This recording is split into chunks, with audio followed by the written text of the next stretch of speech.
राधे राधे दोस्तों। आप सबका हमारे यूट्यूब चैनल पर स्वागत है। आज हम आपको एक नई स्टोरी सुनाने जा रहे हैं। अच्छी लगेगी तो इसे शेयर और लाइक जरूर करना। आज की हमारी कहानी है भगवान पर आस्था। तो चलते हैं कहानी की ओर। जहाज उड़ने के लिए तैयार था, तभी एक व्यक्ति बहुत कीमती गाड़ी से उतरा और बड़ी तेजी से दौड़ते हुए एयरपोर्ट में घुस गया। उस व्यक्ति को किसी कार्यक्रम में पहुंचना था जो खास उसी के लिए आयोजित किया जा रहा था। वह अपनी सीट पर बैठा और जहाज उड़ गया।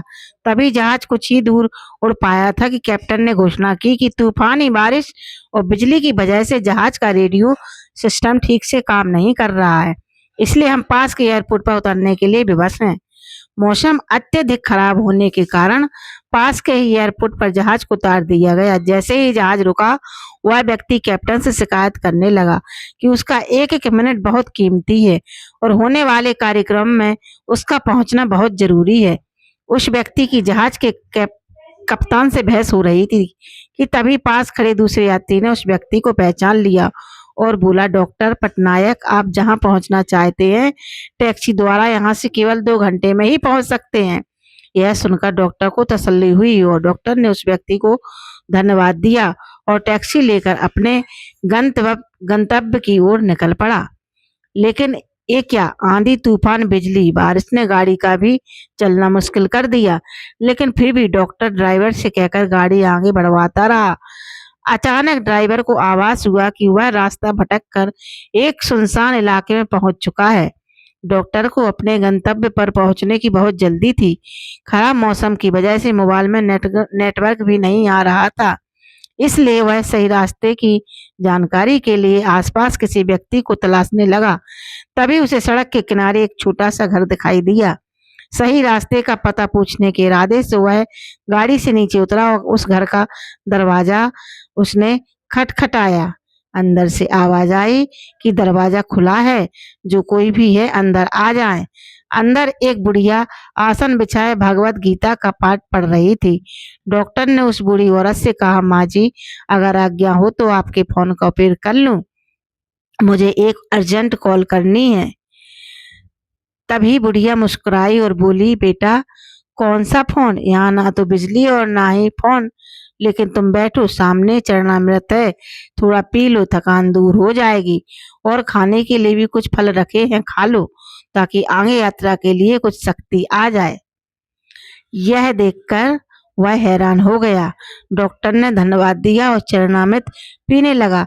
बुढ़िया अपने पाठ में खोई हुई थी। तभी डॉक्टर की नजर बुढ़िया के पास ही कंबल में लिपटे एक नन्हे से बच्चे पर पड़ी, जिसे बुढ़िया थोड़ी थोड़ी देर में हिला देती थी।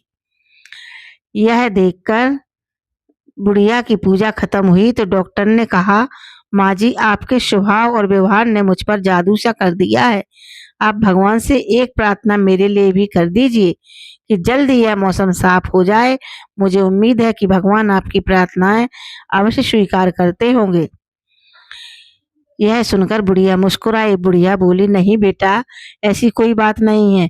तुम मेरे अतिथि हो और अतिथि की सेवा करना ईश्वर का आदेश है। मैंने तुम्हारे लिए भी प्रार्थना की है। परमात्मा की कृपा है कि उसने अब तक मेरी यह हर प्रार्थना सुनी है। बस एक प्रार्थना उससे मैं और कर रही हूँ, शायद समय आने पर भगवान उसे भी स्वीकार कर लेगा। यह डॉक्टर ने उत्सुकता बस पूछा, कौन सी प्रार्थना? बुढ़िया बोली, ये जो 2 साल का बच्चा तुम्हारे सामने अधमरा पड़ा है, ये मेरा पोता है। ना इसकी माँ जिंदा है, ना ही इसका बाप। इस बुढ़ापे में इसकी जिम्मेदारी मुझ बुढ़िया पर ही है। यहाँ के डॉक्टर कहते हैं कि इसे कोई खतरनाक रोग है जिसका वो उपचार नहीं कर सकते। वो कहते हैं कि दिल्ली के बहुत बड़े डॉक्टर हैं। क्या नाम बताया था उनका? हाँ, डॉक्टर पटनायक, वह ही इसका इलाज कर सकते हैं। लेकिन मैं कमजोर बुढ़िया कहाँ उस डॉक्टर तक पहुंच सकती हूँ। अगर जैसे तैसे पहुंच भी जाऊं तो पता नहीं वह डॉक्टर मेरे पोते को देखने को राजी होगा भी या नहीं। बस अब बंसी बाले से यही मांग रही थी कि वह किसी प्रकार मेरी मुश्किल आसान कर दे, और मुझे कुछ नहीं चाहिए। यह सुनकर डॉक्टर की आंखों से आंसुओं की धारा बह निकली। वह भर्राई हुई आवाज में बोले, माई, आपकी प्रार्थना ने हवाई जहाज को नीचे उतार लिया, आसमान पर बिजलियां कौंधवा दी, मुझे रास्ता भुलवा दिया ताकि मैं यहाँ तक खिंचा चला आऊं। हे भगवान, मुझे विश्वास ही नहीं हो रहा कि आप अपने भक्तों की प्रार्थना स्वीकार करके उनकी इस तरह भी सहायता कर सकते हैं। देखो माई, भगवान ने स्वयं मुझे आपके पास भेज दिया। आपकी प्रार्थना में बहुत शक्ति है। मैं ही हूँ डॉक्टर पटनायक।